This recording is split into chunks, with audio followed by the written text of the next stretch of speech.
40 কদম হাঁটা নোংরামি, পায়ের উপরে পা উঠানো বেহায়াই, খক খক করে কাশা লজ্জা শরম না থাকার প্রমাণ। কি আপনি আমাকে বুঝাতে চান? আপনি যে ঢেল নিয়ে কুলুক নিয়ে 40 কদম হাঁটছেন, আপনি পবিত্রতা অর্জন করে জান্নাত কিনতে চান। আপনার স্ত্রীর জান্নাত লাগবে না?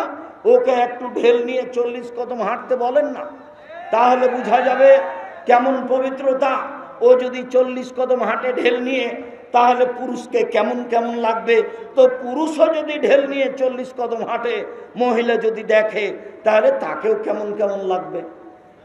অতএব এই নীতি কখনো ইসলামের হতে পারে না।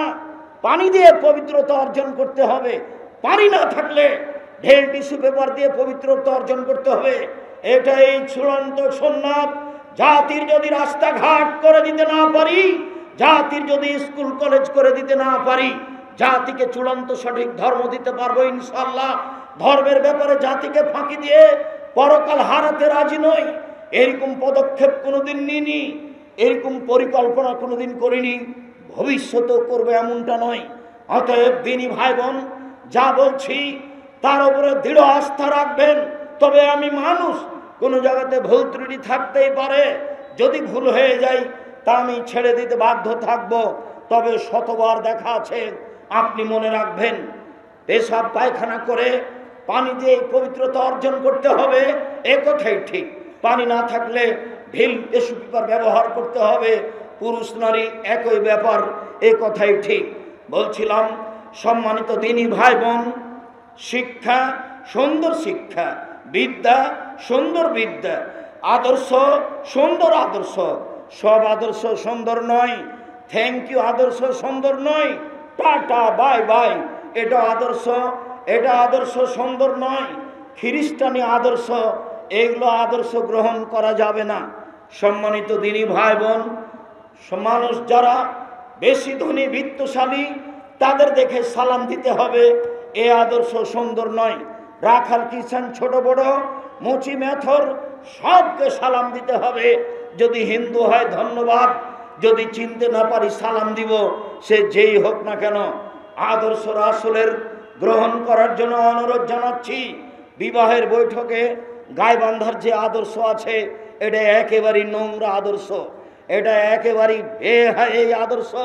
অবাক কথা, যেখানে বর বসে আছে সেখান থেকে 15-20 জন লোক ওই মহিলার কাছে গেল, চ্যাংড়া ছুল্লু গেল, আর মাওলানা সাহেব গেল, গিয়ে বলছে এত নগদ এত বাকি, তোমাকে বিবাহ করতে এসেছে, তুমি তাকে স্বামী সত্ত্বে কবুল করো। ও তখন 3 বার কবুল করলো। এরা সবাই এসে এবার বরের পাশে দাঁড়ালো। এই বসে থাকা লোকগুলি বলছে আপনারা কে? তখন ওরা বলছে আমরা এই বিবাহের উকিল। বলছে মেয়ে কবুল করেছে? জি করেছে।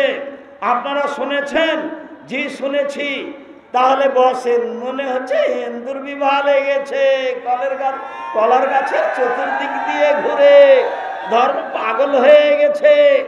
মেয়ের কাছে বিবাহ পড়ানো হারাম। দেখি কোন মায়ের বেটা কথা উল্টাতে পারে। কিয়ামত পর্যন্ত সময় থাকলো। কাজী সাহেবের খাতাতে 4 জন সাক্ষী আছে। কাজী সাহেবের এই খাতা টয়লেট পেপার হিসেবে ব্যবহার করতে হবে। এমন কোন মায়ের বেটা কিয়ামত পর্যন্ত জন্ম নিবে না যে কাজী সাহেবের খাতার বৈধতা দিতে পারে। এই ছেলে, জেনা প্রমাণ করতে হয় কয়জন সাক্ষী দিয়ে? 4 জন সাক্ষী দিয়ে। কাজীর খাতায় 4 জন সাক্ষী আছে। তাহলে কি কাজী সাহেব এটা জেনা প্রমাণ করছেন নাকি? জি না, 2 জনই সাক্ষী হতে হবে, এটাই চূড়ান্ত। মহিলার পক্ষ থেকে নয়, পুরুষের পক্ষ থেকে নয়। একটা বিবাহ বৈধ হতে হবে, যার জন্য 2 জন সাক্ষী লাগবে। আল্লাহর নবী বলেন লা নিকাহা ইল্লা বিওয়ালিন, বাপ ছাড়া বিবাহ চলে না, অভিভাবক ছাড়া বিবাহ চলে না। লা নিকাহা ইল্লা বিশাহিদাইনে, 2 জনের সাক্ষী ছাড়া বিবাহ চলে না, এটাই চূড়ান্ত। আর এই যুবতীরা তাকে হলুদ মাখাবে, চিল্লাচিল্লি করবে, এইসব নোংরা আদর্শ ত্যাগ করতে হবে। রাসূলের পদ্ধতিতে ফিরে আসতে হবে। বর কেবলামুখী হয়ে মুখে রুমাল দিয়ে চুপচাপ বসে থাকবে, এমনটা হতে পারে না। আমি যখন বিবাহের বৈঠকে কথা বললাম, আমার মামা শ্বশুর 16 গাড়ি বাড়ি গেছিলেন, একবারে লাফ দিয়ে উঠে গেলে নিয়ে এতে থেকে বিবাহের মঞ্চ থেকে, বিবাহ দিব না, বিবাহ উঠিয়ে দাও। আমার শ্বশুর বাড়িতে ঢুকে খুব লাফালাফি করতে লাগলেন। আমার শাশুড়ি সবাকে বললেন, চুপ থাকো, সব যে যা বলছে বলতে দাও। আমার ভাই চিল্লাচিল্লি করে চলে যাবে, তোমরা কেউ কিছু বলো না। আমার মামা শ্বশুর খুব লাফালাফি করলো। যেই বর বর বিবাহের বৈঠকে বসে কথা বলে, এখানে বিবাহ দিব না, বর কথা বলতে পাবে না, আরে মোহর দিব আমি, আর কথা বলবে আমার বাপ, এ আবার কোন কথা? ধর্ম পাগল হয়নি, কথা আমাকেই বলতে হবে। আমি বর হিসেবে বসেছি, আপনার ছেলেকে কথা বলতে হবে। 10 টাকা মোহর করবে না 20 টাকা মোহর করবে, সে তার বাপের সাথে পরামর্শ করতে পারে, সেটা ভিন্ন কথা। বিবাহের সাথে যত নিয়ম আছে সবই নোংরা আদর্শ, স্কুল কলেজে যত নীতি আছে সবই নোংরা আদর্শ। এইগুলো রাসূল সাল্লাল্লাহু আলাইহি সাল্লামের আদর্শ নয়, এগুলো হতে পারে না, এগুলো ত্যাগ করতে হবে জরুরিভাবে। গাড়িটা রাস্তার ডান দিকে যাবে, এটা রাসূলের আদর্শ, যাচ্ছে বাম দিকে, এইটা রাসূলের আদর্শ নয়। কত যে রাসূলের আদর্শ উল্টে আছে, কথায় কথায়, মিনিটে মিনিটে, রাস্তাঘাটে, যেখানে সেখানে পাবেন। যারা সরকারি লোক, চেয়ারম্যান মেম্বার এমপি পদে দাঁড়িয়েছে, প্রথমে বলছে যে বিসমিল্লাহির রহমানির রহিম, আউযু বিল্লাহি মিনাশ শাইতানির রাজিম। আরে আগে দিতে হবে সালাম, এটাই আদর্শ। ওর তো জানা নেই এমপি মানুষ কবে পড়বে। সেই যে আপনার মারা গেছেন, উনি আল্লাহ তাকে মাফ করুক, সাঘাটা ওই দিকের, আর নামটা আমি বলছি না, অনেক বড় মানুষ এমন খেপে গেলেন। আমি যখন সালাম দিয়ে গেলেন, আমি বললাম এমপি সাহেবের কথা এটা ভুল হয়েছে, উঠে বিসমিল্লাহ বলা যাবে না, আউযুবিল্লাহ বলা যাবে না। কোরআন মাজিদ পড়তে আউযুবিল্লাহ লাগে, সূরার প্রথমে বিসমিল্লাহ লাগে, আর কথা বলার জন্য আসসালামু আলাইকুম। সালাম দিয়ে কথা বলে না যে তার উত্তর দিতে হবে না, তার সাথে কথা বলতে হবে না। দেশ মাঠ ঘাট রাসূলের আদর্শ ব্যতীত অন্য আদর্শে পরিপূর্ণ হয়েছে। বাম হাতে চা খাচ্ছে মানুষ, এটা হলো শয়তানি আদর্শ, শয়তান। ও বাম হাতে খাবে কেন? বাম হাত দিয়ে আল্লাহ রাসূল বলছেন আল ইয়াদুল ইসরা লি রাসূলিল্লাহি সাল্লাল্লাহু আলাইহি সাল্লাম। আল্লাহ রাসূলের বাম হাত খান ছিল পেশাবের জন্য, পায়খানের জন্য, অলিল কাজারে অপবিত্রতার জন্য। আরে বোকা লোকটা বাম হাতে চা খাচ্ছে, আর এখনই স্যান্ডেলের উপরে একটা ময়লাযুক্ত তেনা পড়ে আছে, ন্যাকড়া, তখন ওই লোকটা আবার কোন দিয়ে তেনাটা ধরছে? কোন হাত দিয়ে? বাম হাত দিয়ে ধরছে। আসলে মূর্খ, আসলে পড়াশোনা জানে না, বিদ্যা উঠে গেছে, মূর্খতা বেড়ে গেছে, কোথায় ঠিক। কেউ যদি কাজের মেয়েকে শিখিয়ে দেয়, সুন্দর শিখিয়ে দেয়, শিষ্টাচার শিখিয়ে দেয়, সুন্দর শিষ্টাচার শিখিয়ে দেয়, তার ডবল নেকি হবে। কাজের মেয়েকে যদি এইভাবে শিখিয়ে দিতে হয়, তাহলে নিজের ছেলে মেয়েকে কি শিখাতে হবে? সম্মানিত দিনী ভাই বোন, আমার মনে বড় সাধ, আমি এ দেশের মাটিতে উন্নত মানের প্রতিষ্ঠান গড়বই ইনশাআল্লাহ, যেখানে ছেলে মেয়ে বাংলা, ইংরেজি, আরবি উন্নত মানের শিক্ষা অর্জন করে জাতির অন্যায়ের বিরুদ্ধে লড়বে, কুসংস্কারের বিরুদ্ধে লড়বে, ইনশাআল্লাহ লড়বে।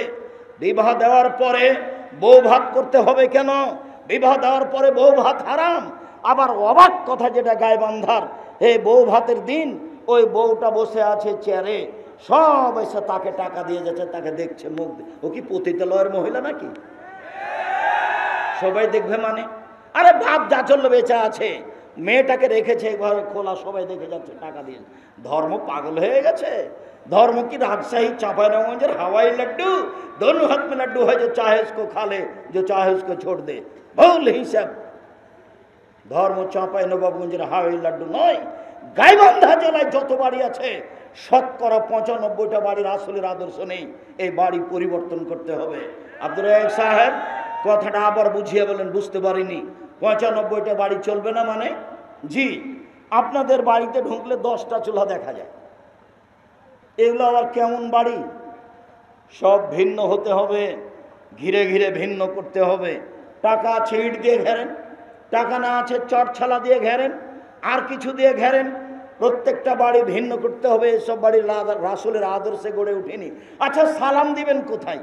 সালাম দিয়ে না দিয়ে যে ঢোকা নিষেধ, তো আপনার বাহির দরজায় তো নেই, তো সালাম দিব কোথায়? সব দিকই তো ফাঁকা, এ তো সাতক্ষীরার মতো হলো, এইদিকে একটা ঘর এইদিকে একটা ঘর, মধ্যে গরুর গাড়ির রাস্তা। এটা তো হয় না, এগুলো বাড়ি নয়। এইসব বাড়ি পরিবর্তন করতে হবে, রাসূলের আদর্শে আসতে হবে। সম্মানিত দিনী ভাই বোন, রাসূল সাল্লাল্লাহু আলাইহি সাল্লাম আজকের সম্মেলন ব্যতিক্রম। দু একদিন মাঝে মধ্যে দেখা গেছে আজকের মতো। আজকে জায়গার তুলনায় আপনাদের উপস্থিতি অনেক অনেক অনেক বেশি। জাযাকুমুল্লাহ খায়র। আমি আপনাদের ভালোবাসার শুকরিয়া আদায় করি। জাযাকুমুল্লাহ খায়র। ইবাদতের জগতে সবচেয়ে দামি ইবাদত সিয়াম। এরপরেও সিয়ামের নেকি যত ভারী, সদাচরণের নেকি তার চেয়ে লক্ষ গুণ বেশি ভারী। কি দিয়ে বুঝায় আপনাকে আমি সদাচরণ কাকে বলে? আদর্শ পরিবারের একটা দিক সদাচরণ। এই ছেলে বসো, আমি সালাম দিতে তোমার প্রয়োজন হয়ে গেল? মাথায় কিছু আছে? দিনী ভাই বোন যে যেখানে আছেন, দয়া করে আমাকে কিছুক্ষণ প্রয়োজন দেখায়েন না। বসে থাকতে যদি কিছু কষ্টও হয়, তো মানুষ তো কিছু কষ্ট করেই। অনেক সময় সরকারি রিলিফ নিতে গিয়ে দীর্ঘ সময় লাইন ধরে দাঁড়িয়ে থাকে, রৌদ্রে থাকে, টিকিট নেওয়ার জন্য থাকে। তা আজকে তো এমন কষ্টের ব্যাপার নয়, শীতও বেশি নয়, গরমও বেশি নয়, বর্ষাও নয়, খুবই সুন্দর দিন আলহামদুলিল্লাহ। আর আমি যখন কোচা শহর, এটা কি নয়াপাড়া, নয়ারহাটে প্রোগ্রামে এসেছি, তখন আমার ভিতরে দুশ্চিন্তা কাজ করে না যে শত্রুতা ওইরকম হবে যেমন সিলেটে হয়েছে, শত্রুতা ওইরকম হবে যেমনটা আপনার চাঁপাইনবাবগঞ্জে হয়েছে, শত্রুতা ওইরকম হবে যেমনটা বগুড়ায় হয়েছে। আমি মনে করি না যে এখানে তেমনটা হবে। আমার এমনিতেই সাহস খুব বেশি দিন প্রচারে। আমার জীবনে আমি কোনোদিন কোনো সভাপতি, সেক্রেটারি, কোনো ব্যক্তিকে হিসাব করে আমাকে কথা বলা লাগেনি, আমার জীবনে কোনোদিন প্রয়োজন হয়নি। আমি আলহামদুলিল্লাহ মসজিদের সেক্রেটারি, সভাপতিকে আমি নিজেই উঠায় আর বসাই। কারো কাছে পয়সা নিতে হবে এই জন্য আমাকে কোনোদিন চলা লাগেনি, এরকম দিন আমার জীবনে কোনোদিন আসেনি। কাজেই মানুষের মুখাপেক্ষী হয়ে আমাকে দিন প্রচার করতে হবে, 33 বছরে এরকম কোনোদিন পরিবেশ আসেনি। 88 আগস্টের 20 তারিখ রোজ বুধবার বিকাল 3টে থেকে আমি জান্নাতপুর, চাঁদপাড়া, গোবিন্দগঞ্জ, গাইবান্ধা জান্নাতপুর মাদ্রাসার শিক্ষক। 88 আগস্টের 20 তারিখ রোজ বুধবার বিকাল 3টে থেকে। তা আমি দীর্ঘদিন থেকে শিক্ষকতা করি, দীর্ঘদিন প্রায় 33 বছর থেকে দিন প্রচার করি। তা আমি খুব সফল অবস্থায় শক্ত হাতে দিন প্রচার করে আসছে আলহামদুলিল্লাহ। আর এইটা তো নয়ারহাট, এইটা জন্মভূমির মতো, এখানে আমার অনেক ভালোবাসা দিনী ভাই বোনদের সাথে। কাজে আমি নির্দ্বিধায় কথা বলবো, এ কথাই ঠিক। সম্মানিত দিনী ভাই বোন, যে যেখানে আছেন, আমাকে দেখতে পান আর না পান, দয়া করে কথা বলবেন না। বিশেষভাবে দিনী বোন, আমি আপনাদের অনুরোধ জানাই, কেউ যদি আপনার গায়ের ওপর দিয়ে চলে যায়, তবু আপনি তাকে কিছু বলবেন না, মুখ খুলবেন না। আর যারা রাস্তায় ঢং ঢং করে আসলেন, চলে গেলেন, তো এটা তো নোংরা আচরণ। আসলেনই বা কেন, গেলেন বা কেন? আমি তো এসেছি, এটা অবগত হয়েছেন। আব্দুল্লাহ না হয় বিমান ফেল করেছে, আমি তো উপস্থিত হয়েছি আলহামদুলিল্লাহ। আলহামদুলিল্লাহ। হায়াতে বেঁচে থাকলে আবার সাক্ষাৎ হবে। যেহেতু আব্দুল্লাহ, আব্দুর রহমান, আব্দুর রহিম ওরা গাইবান্ধা, গোবিন্দগঞ্জ, বাইশপুরের ভাষায় কথা বলে, খাবো, যাবো, এনা নিবু। বলছি আব্বু তোমরা যে চাঁপাইনবাবগঞ্জ রাজশাহীর মানুষ, এইভাবে কথা বলছো কেন? এনা নিবু কখন এইভাবে ভাষা বলে। তোরা আপোষে কথা বলে তখন এরকম ভাবে বলে, বাড়ি থেকে বের হলে আর এইভাবে বলে না। যেহেতু তারা এখানে জন্ম নিয়েছে, এখানেই বড় হয়েছে, কাজে এখানকার ভাষার সাথে তারা সম্পৃক্ত। মারিয়ামও এরকম। মারিয়াম বড়টা হলো মারিয়াম, মারা গেছে, তারপর আব্দুল্লাহ, তারপর আব্দুর রহিম, তারপর আব্দুর রহমান, তারপর আব্দুর রহিম, তারপরে মারিয়াম, যেটা কিং মালিক সৌদ রিয়াদ বিশ্ববিদ্যালয়ে পড়াশোনা করে। আর যেটা ওর ছোট আরিবা, ও 10 বছরও আমাদের সাথে থাকে। আপনাদের ভালোবাসার উপরে আল্লাহ অনেক ভালোবাসা দেখিয়েছেন, আলহামদুলিল্লাহ। সম্মানিত দিনী ভাই বোন, যে যেখানে আছেন আবারও আন্তরিকভাবে অনুরোধ জানাচ্ছি, উঠে গিয়ে প্রয়োজন দেখিয়ে নিজেকে খাটো করিয়েন না। ইবাদতের জগতে সবচেয়ে দামি ইবাদত সিয়াম, এ কথাই ঠিক। বৃহস্পতিবার, সোমবার সিয়াম রাখা উচিত, এ কথাই ঠিক। এরপরেও সিয়ামের ইবাদত যত ভারী, সদাচরণের ইবাদত, সদাচরণের নেকি তার চেয়ে হাজারো লক্ষ গুণ বেশি ভারী। সদাচরণ কি জিনিস? সদাচরণ ভালো কথা, ভালো কর্ম। ইবাদতের জগতে সবচেয়ে শক্তিশালী, ক্ষমতাধর, পাওয়ারফুল ইবাদত হলো দান। অবাক ইবাদত দান। সিয়াম পালন করলেন নেকি আপনার মা মারা গেছে, কোনো উপকার হবে না।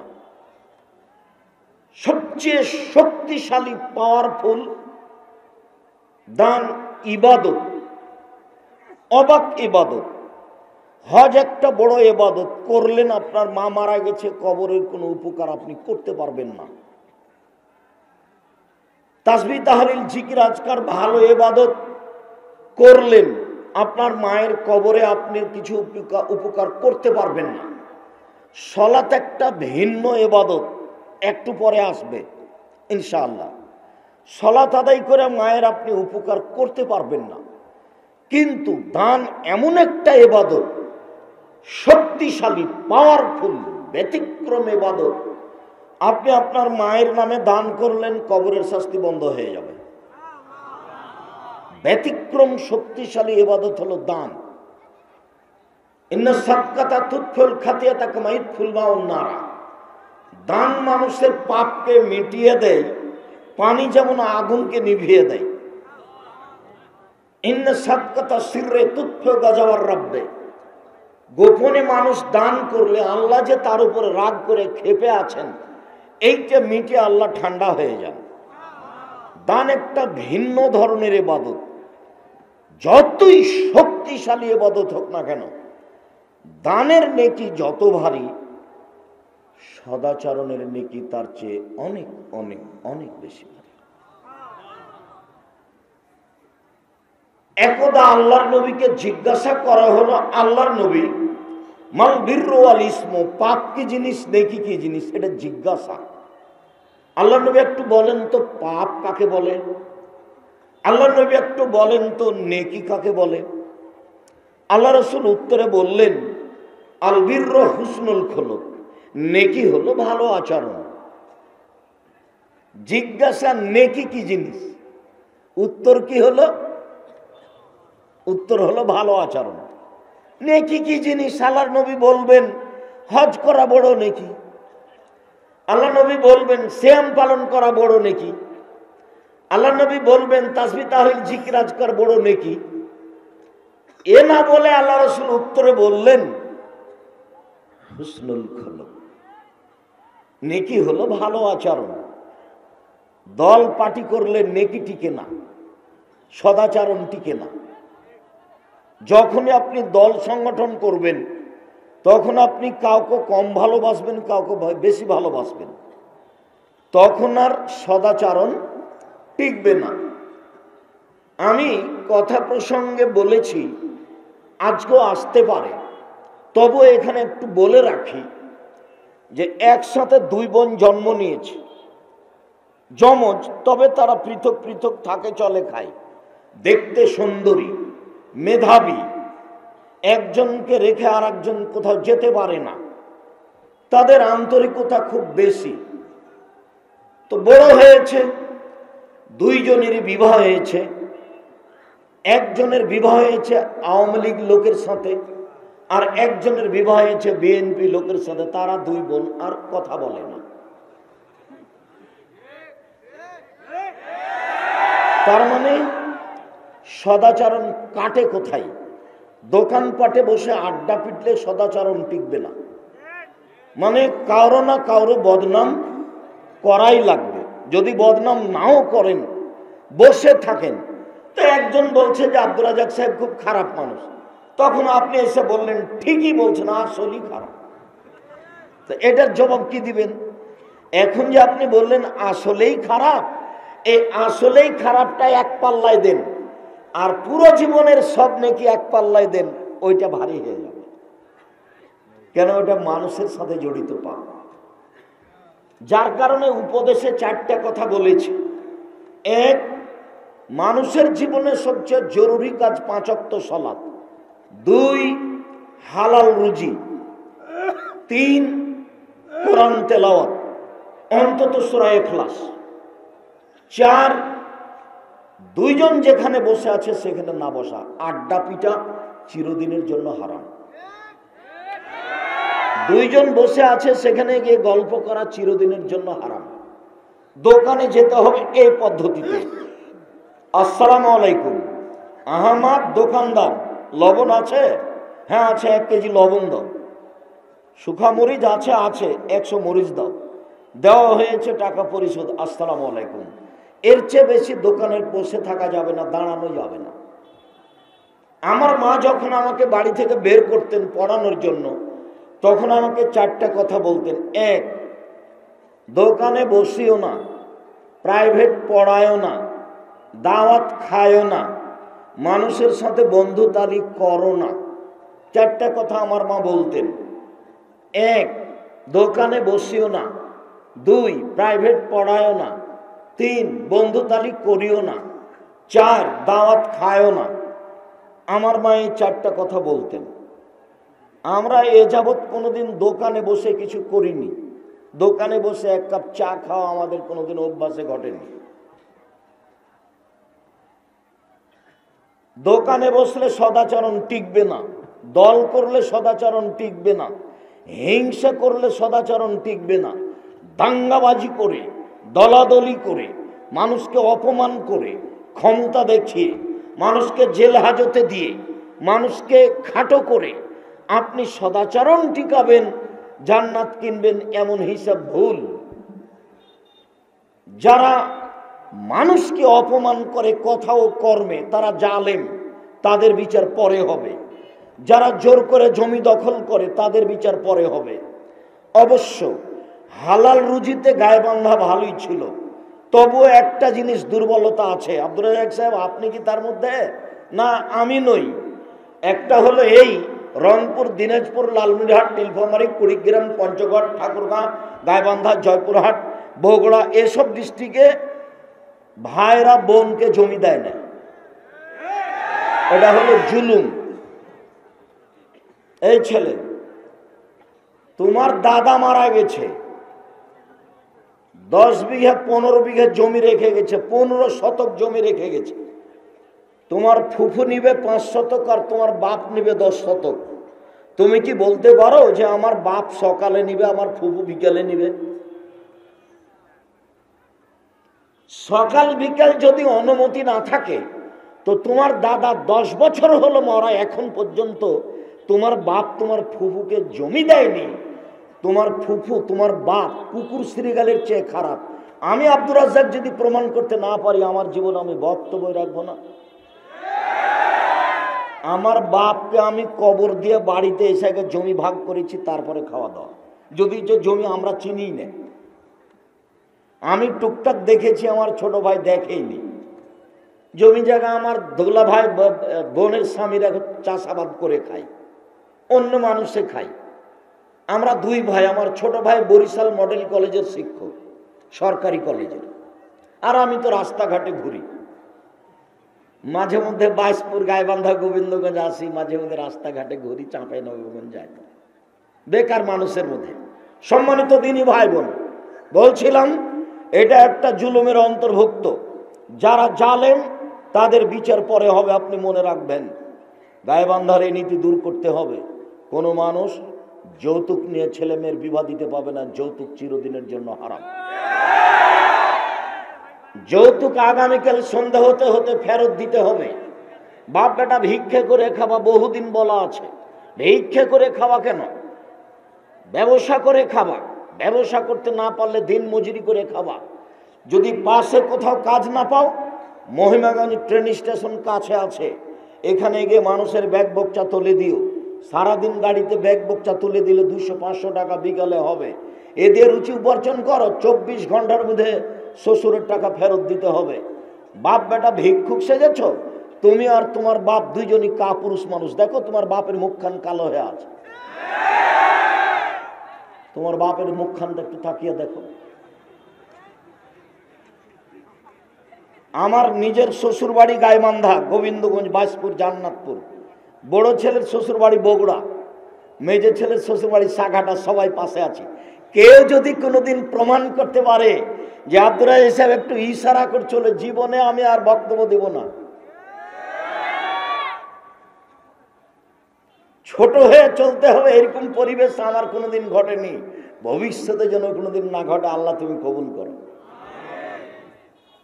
সম্মানিত দিনী ভাই বোন, সদাচরণ টিকে না দল করলে, সদাচরণ টিকে না হিংসা করলে, সদাচরণ টিকে না এইভাবে মানুষের প্রতি জুলুম করলে, সদাচরণ টিকে না খারাপ আচরণ করলে। সদাচরণ কি জিনিস? 1 মিনিট। আবু হুরায়রা রাদিয়াল্লাহু তাআলা আনহু বলেন, রাসূল সাল্লাল্লাহু আলাইহি সাল্লাম বললেন, ইন্না ফিল জান্নাতি লা গোরাব ইউরা জাহিরুহু মিন বাতিনিহা বাতিনুহু মিন জাহিরিহা। এত উন্নত মানের ঘর, যার বাহির থেকে ভিতর দেখা যায়, ভিতর থেকে বাহির দেখা যায়, এখানে টক টক টক টক টক করছে, ঝকঝক টক করছে। সাহাবেগণ জিজ্ঞাসা করলেন, আল্লাহর নবী, এত দামি ঘর কে পাবে? তখন আল্লাহ রাসূল বলছেন, লেমান আলানাল কালামা, যার মুখের ভাষা নরম, যে কাউকে কষ্ট দেয় না, যে কাউকে কষ্ট দেয় না সেই পাবে। এর নাম সদাচরণ, এর নাম নম্র আচরণ। আবু হুরায়রা রাদিয়াল্লাহু তাআলা আনহু বলেন, রাসূল সাল্লাল্লাহু আলাইহি সাল্লাম বললেন, আলা উখবিরুকুম বিমা ইউহরামু আলাইহিন নার অবিমান তাহরুমুন নার আলাইহি। আমি কি বলে দিব না তোমাদের, যার উপরে জাহান্নাম হারাম, মানে জাহান্নামই তার উপরে হারাম। বলে দিব না কি আমি তোমাদের, যে জাহান্নামের জন্য হারাম, ও নিজেই জাহান্নামের জন্য হারাম। জাহান্নাম তার উপরে হারাম, ও জাহান্নামের উপরে হারাম, মানে জাহান্নাম যাবেই না। এরকম কথা আমি একটা বলে দিব? হ্যাঁ বলেন দেখি, বলেন।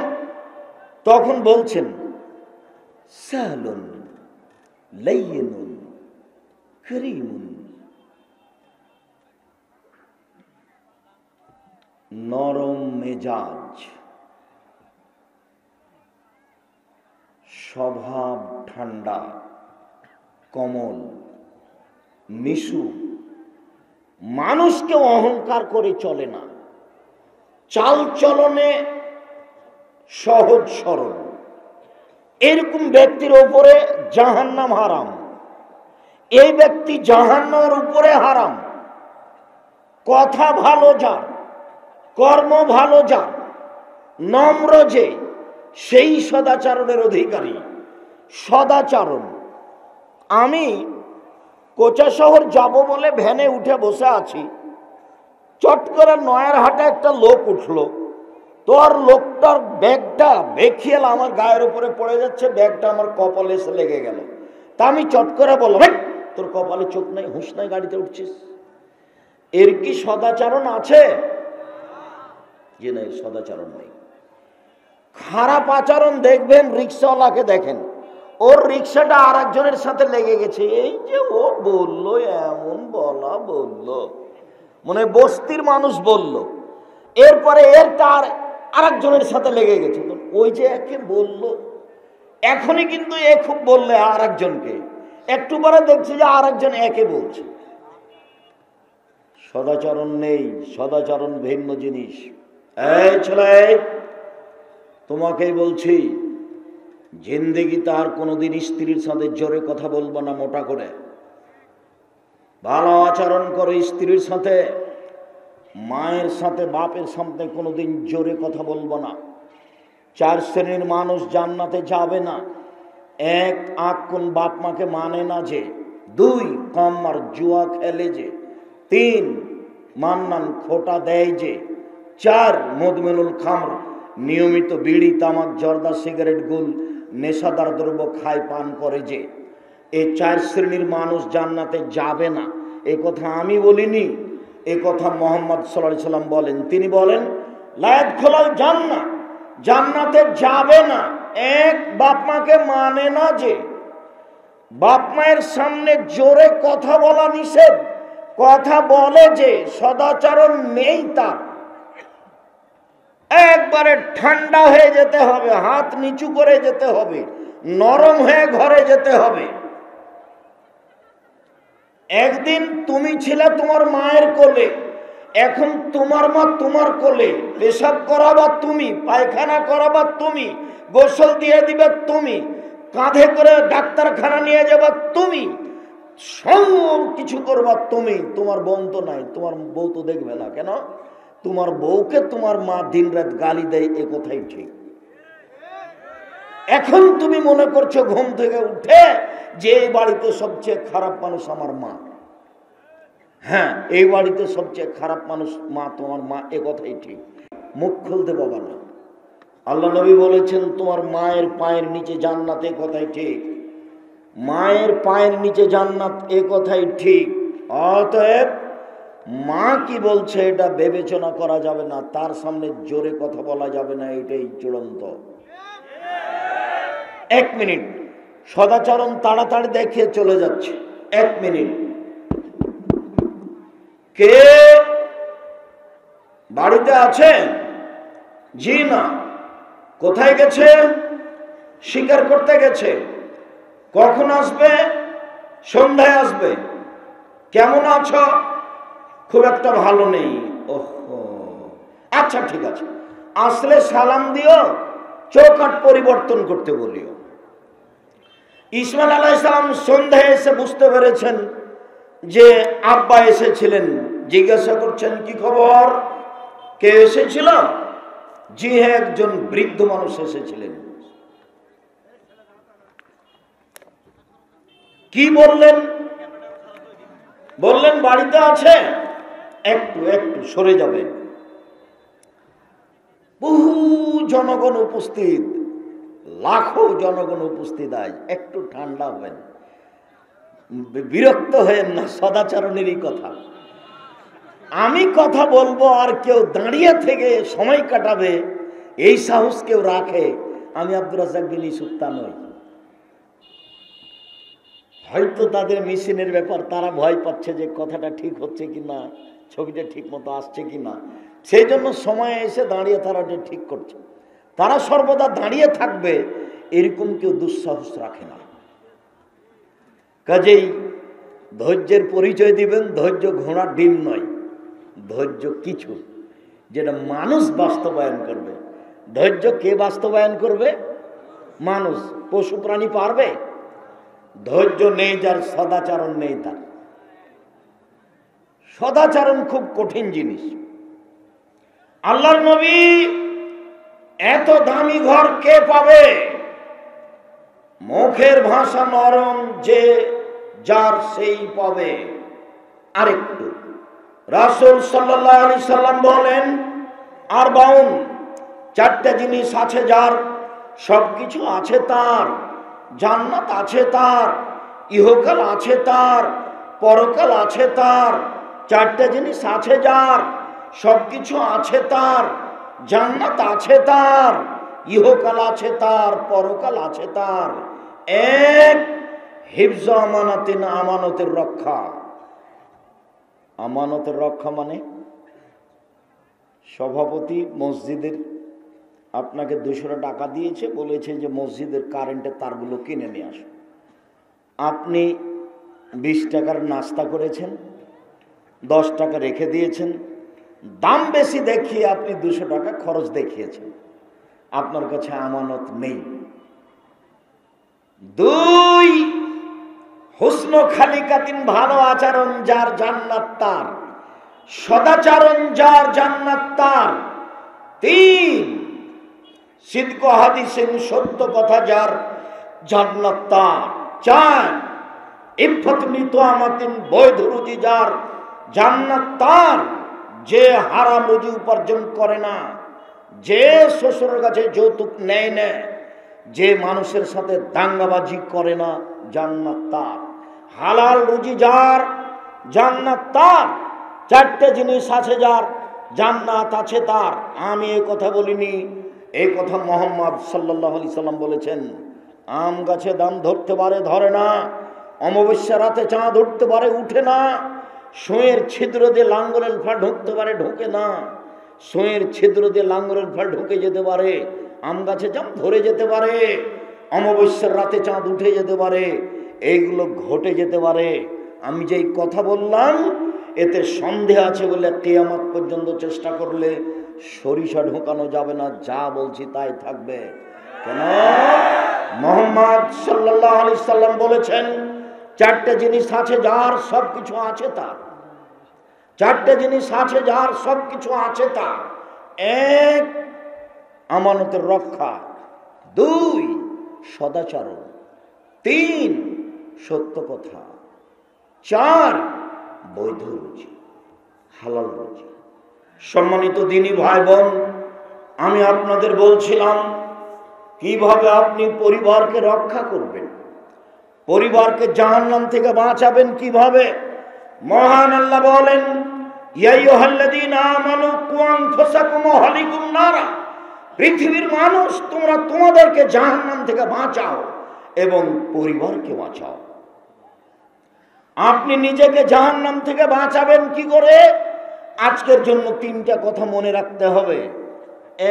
1, মুখটা বন্ধ রাখবেন, কথা বলবেন না। জরুরি প্রয়োজন ছাড়া, ভালো কথা ছাড়া মুখ ব্যবহার করবেন না, জান্নাত হবে। 2, জরুরি প্রয়োজন ছাড়া বাড়ির বাইরে যাবেন না। আজ থেকে না আর কোনোদিন দোকানে বসে আড্ডা পিটবেন না। দোকানে বসে আড্ডা পিটা গল্প করা চিরদিনের জন্য হারাম। 3, পাপের জন্য কাঁদুন, মাঝে মধ্যে পাপের জন্য কাঁদতে হবে, জান্নাত হবে। আপনি নিজেকে জাহান্নাম থেকে বাঁচাতে পারবেন। 1, মুখটা বন্ধ রাখা। 2, জরুরি প্রয়োজন ছাড়া বাড়ির বাইরে না যাওয়া। 3, পাপের জন্য কাঁদা। 1, আল্লাহ রাসূল বলেন, পৃথিবীর মানুষ শুনে রেখো, কেউ যদি 2টা জিনিসের জিম্মেদারি নিতে পারে, আমি মুহাম্মদ সাল্লাল্লাহু আলাইহি সাল্লাম তাকে জান্নাতে নিয়ে যাওয়ার জন্য জিম্মেদারি নিলাম। কিভাবে জান্নাতে নিয়ে যেতে হবে সেটা আমার ব্যাপার। তারা 2টা জিনিসের জিম্মেদারি নিবে, আমি একটা জিনিসের জিম্মেদারি নিলাম। কিভাবে জান্নাতে নিয়ে যেতে হবে সেটা আমি দেখব। 1, মুখ, জীবন। কারো বদনাম করা হবে না, গীবাত করা হবে না, আড্ডা পিটা হবে না, অপ্রয়োজনীয় কথা বলা হবে না। কিভাবে জান্নাতে নিয়ে যেতে হয় সেটা আমি দেখব। 2, জেনায় লিপ্ত হওয়া হবে না, জেনায় লিপ্ত হওয়া হবে না। 1 মিনিট। 3 শ্রেণীর মানুষকে হত্যা করতে হয়। 2 শ্রেণীর মানুষের বাঁচার পথ আছে, 1 শ্রেণীর মানুষের বাঁচার পথ নেই। কেউ যদি বলে আমি কোরআন মানি না, সরকারিভাবে তাকে ফাঁসি দিতে হবে। ফাঁসির মঞ্চে নিয়ে যাওয়া হয়েছে, ফাঁস গলায় দেওয়া হয়েছে, তখনও বলছে ভুল হয়েছে, আমার ভুল হয়েছে, ভুল হয়েছে। কোরআন মাজিদ আল্লাহর বিধান, আমি কোরআন মানি, তার গলা থেকে ফাঁস নামিয়ে দিতে হবে। তবে অপরাধ করেছিল যে অপরাধের ফলাফল ফাঁসি। 2, কেউ যদি কাউকে হত্যা করে তাহলে তার বাপ মা তাকে হত্যা করবে। আপনি যদি আমাকে হত্যা করেন, আমার বাপ মা আপনাকে হত্যা করে নিবে। এইটারই নাম কেসাস। সরকারিভাবে আপনাকে ফাঁসির মঞ্চে দেওয়া হয়েছে। ফাঁসি, ফাঁস টান টান। আমার বাপ মা চিৎকার করে বলছে না না না না, থাক থাক, আমরা কেসাস মাফ করে দিলাম, আমরা কেসাস নিব না, মাফ করে দিলাম। তাকে ফাঁসির মঞ্চ থেকে নামিয়ে নিতে হবে, সে বেঁচে গেল। 3, বিবাহ করার পরে যদি কেউ জেনায় লিপ্ত হয় তারও ফাঁসি হবে সরকারিভাবে। তাকে বাঁচানোর পৃথিবীতে কোনো পথই নেই। বিবাহ করার পরে যদি কেউ জেনায় লিপ্ত হয় তাহলে তার বাঁচার পথ পৃথিবীতে নেই। এদেশের লাখো দুলা ভাইকে সরকারিভাবে হত্যা করতে হবে যারা সেলিকার সাথে জেনায় লিপ্ত হয়েছে। এদেশের লাখো ভাবিকে হত্যা করতে হবে, ইট ঢেল পাথর দিয়ে মেরে ফেলতে হবে যারা ভাবির সাথে জেনায় লিপ্ত হয়েছে। এদেশের লাখো পুরুষ নারীকে ইট ঢেল পাথর দিয়ে মেরে ফেলতে হবে যারা বিবাহ করার পরে জেনায় লিপ্ত হয়েছে। তাদের বেঁচে থাকার পৃথিবীতে কোনো পথই নেই। আল্লাহ ক্ষমা করবেন, কান্নাকাটি করে ক্ষমা চাইলে সেটা ভিন্ন কথা। তবে আপাতত তাকে জানতে হবে বেঁচে থাকার তার কোনো সুযোগ নেই। সম্মানিত দিনী ভাই বোন, কথা প্রসঙ্গে একটু কথা। জাত ইমরাতুমিন গ্রামে দিয়ে বাস্তবতা দেখাচ্ছি। গ্রামের সম্প্রদায়ের একজন মহিলা আসলো, এসে বলছে তাহির নিয়া রাসূলুল্লাহ, আল্লাহ রাসূল আমাকে পবিত্র করেন। আল্লাহর নবী বলেন ইরজি, বাড়ি ফিরে যাও, আস্তাগফিরুল্লাহ, আল্লাহর নিকটে ক্ষমা চাও, ও তুবি ইলাইহি, তুমি তওবা করো, তোমার পাপ ক্ষমা হয়ে যাবে। মহিলাটি বলছে আতুরাদ্দিনী কামার আদাত ইবনে মালিক, আরে আপনি আমাকে সেভাবে ফিরিয়ে দিতে চাচ্ছেন? মাইজ ইবনে মালিকের বিচার না করে যেভাবে ফিরিয়ে দিচ্ছিলেন, ওয়ান্না হুবলা মিনাজ জিনা, আমার পেটে অবৈধ সন্তান রয়েছে, দয়া করে আমাকে ফিরিয়ে দিন না, বিচার করে দেন। আল্লাহ রাসূল বললেন আচ্ছা ঠিক আছে, এর যেই হাতটা তালে দিই, বাড়ি চলে যাও, যেদিন বাচ্চা প্রসব হবে সেদিন আসো, বিচার করে দিব। মহিলা বাড়ি চলে গেল, সন্তান জন্ম নিয়েছে, মুসলিম গ্রন্থে এসেছে সবে মাত্র বাচ্চা প্রসব হয়েছে, সেই বাচ্চাকে ন্যাকড়ায় জড়িয়ে নিয়ে এসে রাসূলের দরবারে বলছে আল্লাহ রাসূল, দেখেন বাচ্চা প্রসব হয়েছে, বিচার করে দেন। দৃশ্য দেখে আল্লাহ রাসূল বললেন এর যেই বাড়ি ফিরে দাও, ফরজেই হে, বাচ্চাকে দুধ খাওয়াও, হাত্তা তাত্তিমি হে, যেদিন বাচ্চা দুধ ছেড়ে দিবে সেই দিনে আসো, বিচার করে দিব। মহিলা বাচ্চা নিয়ে চলে গেল, 2 বছর যাবৎ বাচ্চাকে দুধ পান করালো। বাচ্চা মায়ের দুধ খাবে 2 বছরের পরেও, 2 বছর 3 বছর 4 বছর খাবে, কোনো সমস্যা নেই। দুধ মা প্রমাণ করার জন্য 2 বছরের সময়সীমা। 2 বছর পরে বাচ্চা নিয়ে বিচারণে উপস্থিত, বাচ্চার হাতে এক টুকরা রুটি রয়েছে, বাচ্চা খাদ্য খেতে পারে। এসে বলছে আল্লাহর নবী, এই দেখেন বাচ্চা খাদ্য খেতে পারে, বিচার করে দেন। আল্লাহর নবী বাচ্চাটাকে একজন মুসলমানের হাতে সমর্পণ করলেন, বললেন সঙ্গী সাথী এই যাবো বিহা, তোমরা একে মাঠে নিয়ে যাও, অহফরেলাল্লাহ সাদরিহা, মাঠে নিয়ে গিয়ে গর্ত খুঁড়ে বুক পর্যন্ত পুঁতে দাও, ফারজে মুহা, এরপরে তোমরা ইট ঢেল পাথর দিয়ে চতুর্দিক থেকে মেরে তাকে মেরে ফেলাও। সাহাবীগণ বলছেন আমরা তাকে মাঠে নিয়ে গেলাম, গর্ত খুঁড়ে বুক পর্যন্ত মাটিতে পুঁতে দিলাম, চতুর্দিক থেকে ইট ঢেল পাথর মারতে লাগলাম। খালিদ বিন ওয়ালিদ বলেন একটা পাথর আমি তার মুখের উপরে মারলাম, ফাতানাজ্জাহা দামুল ওয়াজহি খালিদ, পাথরটা মুখে লেগে মুখ ফেটে রক্ত ছিটে খালিদের গায়ে লাগলো। ফাসাবাহা, খালিদ তাকে গালি দিয়ে বসলেন ছি ছি, একজন জেনাকারিনী মহিলার গায়ে রক্ত আমার গায়ে লাগলো, এরকম কথা তিনি বললেন। আল্লাহ রাসূল বলেন নাহলে খালিদ, খালিদ থামো, তুমি তাকে গালি দিও না, তাওবাতান লাউ তাবা সাহেব মাকসিল্লাহ গফারা লাহু। এই মহিলা এত ক্ষমা ভিক্ষা চেয়েছে, আল্লাহর দরবারে এত কান্নাকাটি করেছে, সারা মদিনার সমস্ত লোকের উপরে যদি এই তোবা ভাগ করে দেওয়া হয় সবার পাপ ক্ষমা হয়ে যাবে। শোনো খালিদ, বড় থেকে বড় পাপী যদি এইভাবে তোবা করে তাহলে তার পাপ ক্ষমা হয়ে যাবে। খালিদ তুমি তাকে গালি দিও না। আল্লাহ রাসূল তার জানাজা করলেন, কাফন দাফন করলেন, কিন্তু আল্লাহ রাসূল তাকে বলতে পারলেন না, যাও তোমার পাপ ক্ষমা হয়ে গেছে, তোমার বিচার হবে না। এই কথা তিনি বলতে পারলেন না। তার মানে বিবাহ করার পরে জেনায় লিপ্ত হলে তাকে বাঁচানোর কোনো পথ পৃথিবীতে নেই। সম্মানিত দিনী ভাই বোন, বলছিলাম পৃথিবীর মানুষ দুইটা জিম্মেদারি নাও। আমি তোমাকে জান্নাতে নিয়ে যাওয়ার জন্য জিম্মেদারি নিলাম। এক, মুখ কন্ট্রোলে রেখো। দুই, জেনায় লিপ্ত হয়েও না। কিভাবে জান্নাতে নিয়ে যেতে হয় সেটা আমি দেখব। এক মিনিট, রাসূল সাল্লাল্লাহু আলাইহি ওয়াসাল্লাম বলছেন, সঙ্গী সাথী বলতে পারো মানুষকে পিছন দিক থেকে ধাক্কা মেরে জাহান্নামে নিক্ষেপ করে কি? সঙ্গী সাথী বলতে পারো মানুষকে পিছন দিক থেকে ধাক্কা মেরে জাহান্নামে নিক্ষেপ করে কি? সঙ্গী সাথী বলতে পারো মানুষকে পিছন দিক থেকে ধাক্কা মেরে জাহান্নামে নিক্ষেপ করে কি? এ কথা বলতে বলতেই ফাঁকা জেলে সানাহু, জিভাটা ধরে নিয়েছেন। জিভা মানুষকে পিছন দিক থেকে ধাক্কা মেরে জাহান্নামে নিক্ষেপ করে। সম্মানিত দিনী ভাই বোন, মহান আল্লাহ বলেন, তোমরা নিজেদেরকে জাহান্নাম থেকে বাঁচাও, পরিবারকে জাহান্নাম থেকে বাঁচাও। সম্মানিত দিনী ভাই বোন,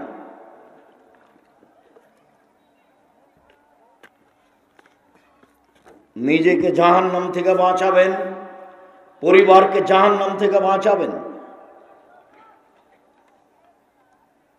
যারা সহযোগিতা চাচ্ছে তারা মনে হয় খুব বেশি পয়সা খরচ করে ফেলেছে, যার কারণে বারবার আমাকে বলছে, যদিচ এই প্রোগ্রাম আর দাওয়া ইলাল্লাহ, আর দাওয়া ইলাল্লাহ মানে এই দেশে সারা দেশ জুড়ে যারা মক্তব ভিত্তিক দাওয়াত দিতে যায়, শিক্ষা কার্যক্রম চালাতে চায়, তাদেরই এই প্রোগ্রাম।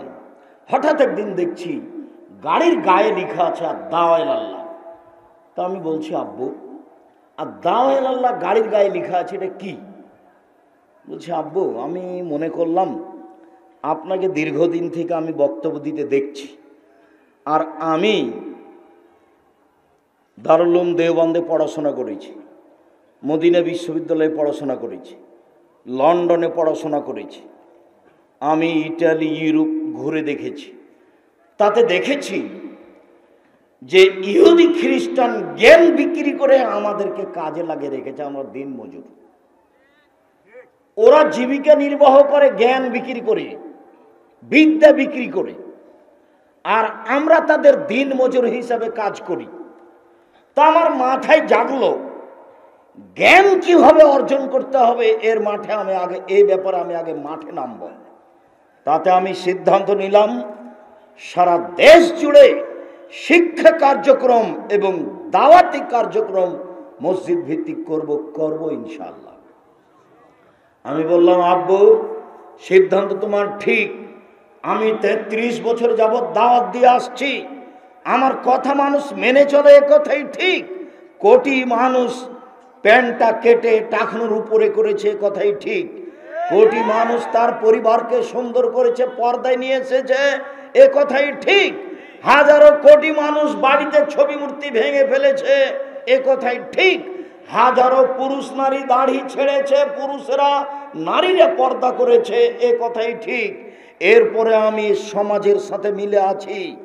সমাজ ঠান্ডার সিজনে বক্তব্য দেয়, গরমের সিজনে দেয় না। আমিও ঠান্ডার সিজনে বক্তব্য দিই, গরমের সিজনে দিই না। তাহলে আমিও কি সিজনাল বক্তা? তাই তো আব্বু, জনগণ টাকা চেয়ে নিয়েছে, আমি টাকা চেয়ে নিইনি, তবে মানুষে দিয়েছে, তখন আমি টাকা নিয়েছি, কোনোদিন টাকা না করিনি। তাহলে আমিও কি সিজনাল বক্তা? আব্বু, আমি যখন কোনো প্রোগ্রামে গেছি সেখানে দেখেছি দোকানপাট, বাড়ি ঘর, পুরুষ নারী, দুলাভাই ভগ্নিপতি বোন, বাড়ি ভর্তি একাকার। কিসের দিন প্রচার আর কিসের দাওয়াতি কাজ চলছে? সারাদিন মেলা, হিন্দুদের মেলার মতো। তাহলে কি আমিও পরিস্থিতির সাথে মিশে আছি? আব্বু, তুমি ঠিক সিদ্ধান্ত নিয়েছ, মসজিদ ভিত্তিক এদেশে শিক্ষা কার্যক্রম চালু করতে হবে, দাওয়াতি কাজ চালু করতে হবে ইনশাআল্লাহ। আমি তোমার সাথে আছি। এই দেশের মাটিতে শিক্ষা কার্যক্রম মসজিদ ভিত্তিক একদিন পুরো দেশে গড়ে উঠবে ইনশাআল্লাহ, গড়বেই গড়বে। সেই সুবাদে আজকে কোচা শহর নয়ার হাটে আদ-দাওয়া ইলাল্লাহর পক্ষ থেকে এই প্রোগ্রাম, আমি আদ-দাওয়া ইলাল্লাহর প্রোগ্রামে এসেছি। আপনাদের প্রোগ্রামে আমি দাওয়া ইলাল্লাহর প্রোগ্রামে এসেছি। সম্মানিত দিনী ভাই বোন, আমার মনে বড় সাধ, আমি এই দেশের মাটিতে উন্নত মানের প্রতিষ্ঠান গড়বই গড়ব ইনশাআল্লাহ, যেখানে ছেলে মেয়ে বাংলা, ইংরেজি, আরবি উন্নত মানের শিক্ষা অর্জন করে জাতির অন্যায়ের বিরুদ্ধে লড়বে, মুখে কলমে মিডিয়ায় লড়বে ইনশাআল্লাহ। সেটাই জামিয়া সালাফিয়া, শিরক মুক্ত প্রতিষ্ঠান জামিয়া সালাফিয়া, বিদআত মুক্ত প্রতিষ্ঠান জামিয়া সালাফিয়া, দল মুক্ত প্রতিষ্ঠান জামিয়া সালাফিয়া, হিংসা মুক্ত প্রতিষ্ঠান জামিয়া সালাফিয়া, বিদআত মুক্ত প্রতিষ্ঠান জামিয়া সালাফিয়া, দলাদলি এবং হিংসা বিদ্বেষ এইসব কিছু মুক্ত প্রতিষ্ঠান জামিয়া সালাফিয়া, দেশের সর্ববৃহৎ সর্বোচ্চ প্রতিষ্ঠান জামিয়া সালাফিয়া। এই জামিয়া সালাফিয়া প্রায় ৫,০০০ ছেলে মেয়ে পড়াশোনা করে। ৪১০ জন এতিম আছে, ৩০০ জন শিক্ষক শিক্ষিকা আছেন, যাদের প্রতি মাসে বেতন লাগে ৩২ লক্ষ। বিদেশি শিক্ষকদের প্রতিষ্ঠান ভরপুর। কিছুক্ষণ আগে যিনি কথা বলছিলেন তাকে বুঝতে পারছিলেন না, সাজে খাটো হলে কি হবে। তাকে এদেশে লালন পালন করতে প্রতি মাসে প্রায় লাখের মতো খরচ হয়। অনেক বেতন, তাদের থাকা ভিন্ন, খাওয়া ভিন্ন। ওরা আমাদের হোটেলে খায় না, ওরা আমাদের সাথে খায় না, এরা ভিন্ন খায়, ভিন্নভাবে থাকে। এর নাম হাসানুল বান্না। ইন্ডিয়ার মানুষ, জামিয়া সালাফে বানারসে পড়েছে, মদিনা বিশ্ববিদ্যালয়ে পড়েছে, এদের রেজাল্ট খুব ভালো। সামনে জানুয়ারিতে জামিয়া সালাফিয়া ডাঙ্গিপাড়া পাওয়া রাজশাহীতে 2 জন মদিনা বিশ্ববিদ্যালয়ের শিক্ষক শিক্ষকতা করবেন, তার নাম জামিয়া সালাফিয়া। আমার মনে বড় সাধ, আমি এই দেশের মাটিতে উন্নত মানের প্রতিষ্ঠান গড়বই গড়ব ইনশাআল্লাহ। সেটাই জামিয়া সালাফিয়া। জামিয়া সালাফিয়া ডাঙ্গিপাড়া পাওয়া রাজশাহী, জামিয়া সালাফিয়া হাটাবো বীরহাটা রূপগঞ্জ নারায়ণগঞ্জ ঢাকা, জামিয়া সালাফিয়া তেঘরা বিরল দিনাজপুর, জামিয়া সালাফিয়া 6 মাইল বাবুগঞ্জ বরিশাল। 4টা দেশে চলমান প্রতিষ্ঠান রয়েছে।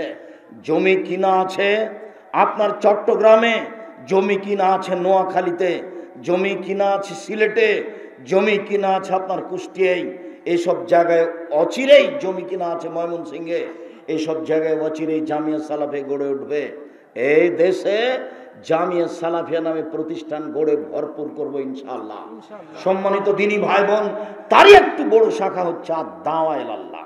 মনে রাখতে হবে আপনাদেরকে, দাওয়া ইলাল্লাহ এবং জামিয়া সালাফিয়া কোনো বৈদেশিক পয়সাই চলে না, কোনো ব্যক্তি দিয়ে চলে না। আমি আর আপনি সাধারণ মানুষ, আমরাই সহযোগিতা করে থাকি। 10 টাকা, 20 টাকা, 50 টাকা, 500 টাকা, এরই মাধ্যমে জামিয়া সালাফিয়া চলে, এরই মাধ্যমে আদ-দাওয়া ইলাল্লাহ চলে। সারা দেশ জুড়ে এরা এই মক্তব চালু করবে ইনশাআল্লাহ। মর্মে ছেলেরা আপনাদের হাতে সামনে আসলে নিম্নে 10 টাকা, ঊর্ধ্বে 50 টাকা, 500 টাকা, 100 টাকা দিয়ে তাদের সহযোগিতা করবেন। সম্মেলন কেন, এই কোচা শহরের নয়ারহাটের এই প্রোগ্রাম দিয়ে এই দেশে প্রত্যেকটা জেলায়, প্রত্যেকটা থানায়, প্রত্যেকটা গ্রামে আদ-দাওয়া ইলাল্লাহ গড়ব ইনশাআল্লাহ। মসজিদ ভিত্তিক দাওয়াতের ব্যবস্থা করব ইনশাআল্লাহ। সম্মানিত দিনী ভাই বোন, ছেলেরা আপনাদের সামনে আসলে ফিরিয়ে দিবেন না। 10টা টাকা হলেও, 5টা টাকা হলেও ফিরিয়ে দিবেন না। যার কাছ থেকে ফিরে যাবে ওই পরিমাণ তার টাকা ক্ষতি হয়ে যাবে। ওটা আমি বলিনি, ওটা মুহাম্মদ সাল্লাল্লাহু আলাইহি ওয়াসাল্লাম বলেছে।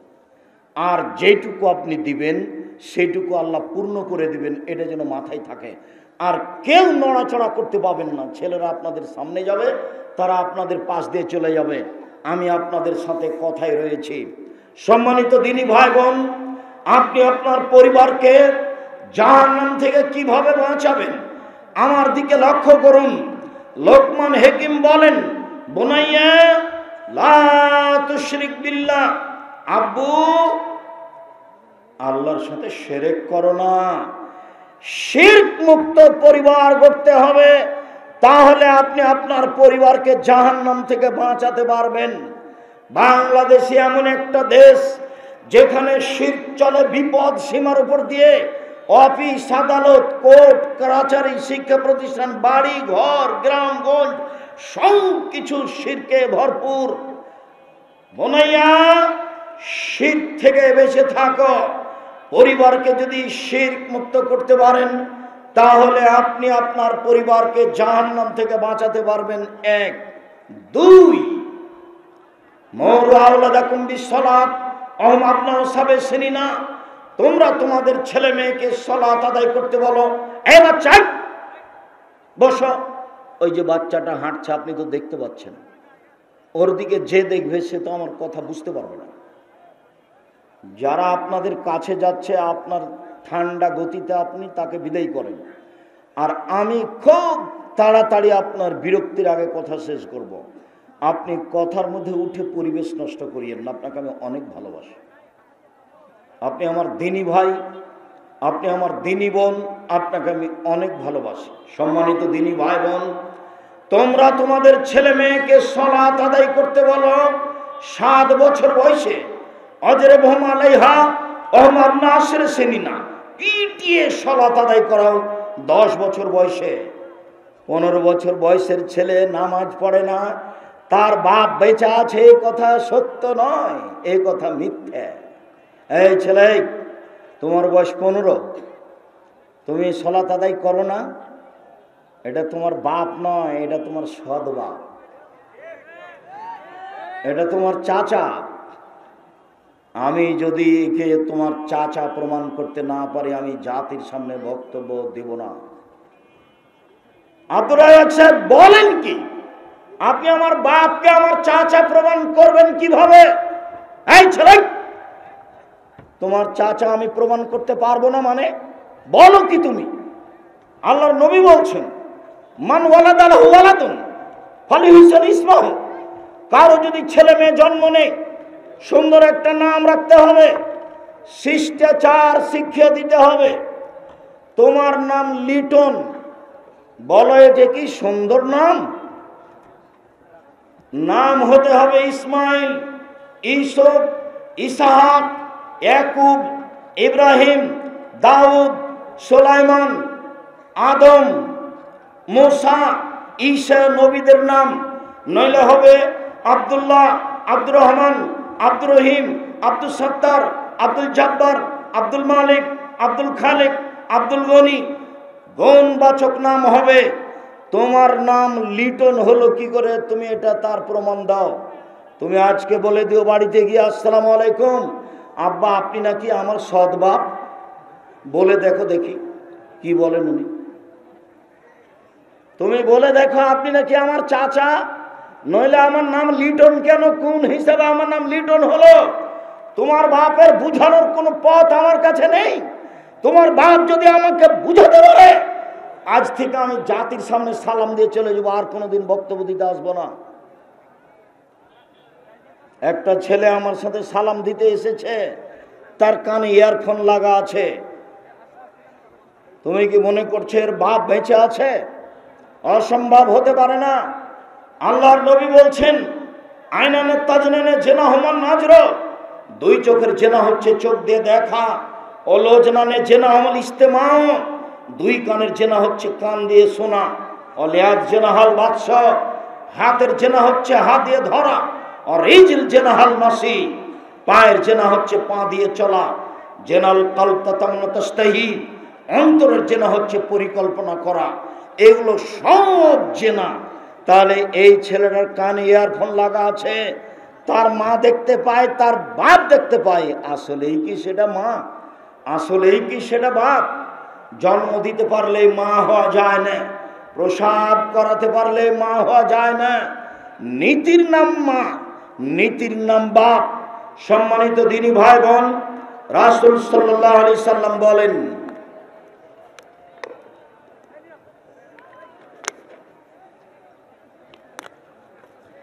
মুরু আওলাদাকুম বিসসালাত ওয়াহুম আবনাউ সাবঈ সিনিনা, তোমরা তোমাদের ছেলে মেয়েকে সালাত আদায় করতে বলো যখন তার বয়স 7 বছর, পিটিয়ে সালাত আদায় করাও যখন তার বয়স 10 বছর, 15 বছর বয়স হয়েছে, সালাত আদায় করে না, তখনও বাপ বেঁচে আছে, এই কথা ঠিক নয়। কাপুরুষ হয়ে বাপ স্বীকৃতি দিয়ে জাতির ক্ষতি করে, পরিবারের ক্ষতি করে সফলতা অর্জন করা যায় না। সম্মানিত দিনী ভাই বোন, 3 রাসূল সাল্লাল্লাহু আলাইহি সাল্লাম বলেন, একরাহুল কালামা কাবলাল ইশায়ে, একরাহুল নাওমা কাবলাল ইশায়ে, একরাহুল কালামা বাদাল ইশায়ে। আল্লাহর নবী এশার সালাতের পূর্বে ঘুমিয়ে যাওয়াকে ঘৃণা করতেন, এশার সালাতের পরে কথা বলাকে ঘৃণা করতেন। যেই পরিবারে এশার পরে গল্প হয়, যার ছেলে মেয়ে দোকানে বসে আড্ডা পিটে যেখানে সেখানে বসে সময় কাটায়, এর পরিবার আদর্শ পরিবার নয়।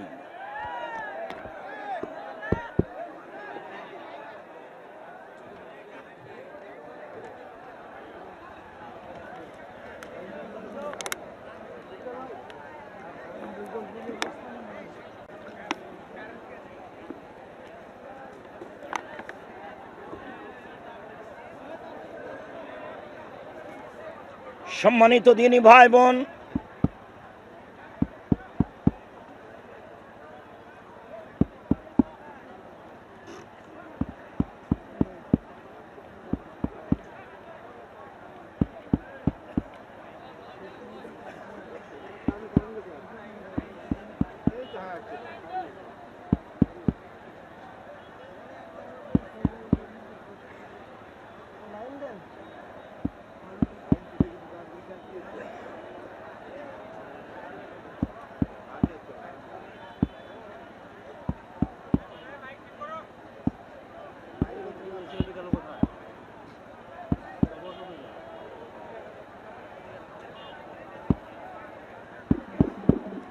যে বলছিলাম, সম্মানিত দিনী ভাই বোন, কারেন্ট চলে যাওয়ার ফাঁকে যদি কেউ উঠে যাওয়া, যারা টাকা আদায় করছে তারা, এই ব্যতীত কেউ যদি উঠে চলে যান, তাহলে আপনি মনে করিয়েন না যে আমি সফলতা অর্জন করলাম। এটা আপনার বোকামির পরিচয়, এটা হলো আপনার বোকামির পরিচয়।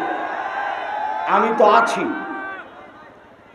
আমি তো আছি, আপনি কেন চলে যাবেন? আমি তো আর নির্বাচন করতে আসিনি, ভোট চাইতে আসিনি।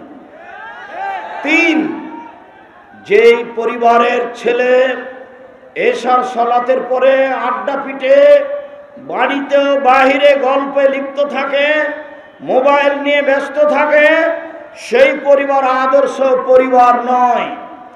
4, মান কানাত লাহু ওয়ালিদা ফাআল্লামা ফাসানা তালিমাহা ওয়া আদাবাহা ফাসানা তাদিবাহা।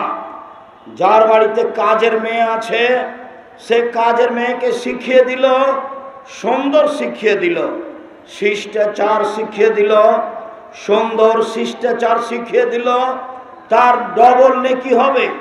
সম্মানিত দিনী ভাই বোন, বিশেষভাবে আমার দিনী বোনেরা যারা মহিলা মানুষ এসেছেন, আপনাদের এখানে আদর্শ পরিবারে অতীব গুরুত্বপূর্ণ কথা এসেছে, একটু থামেন, একবারে মুখটা বন্ধ করে চুপচাপ অপেক্ষা করেন।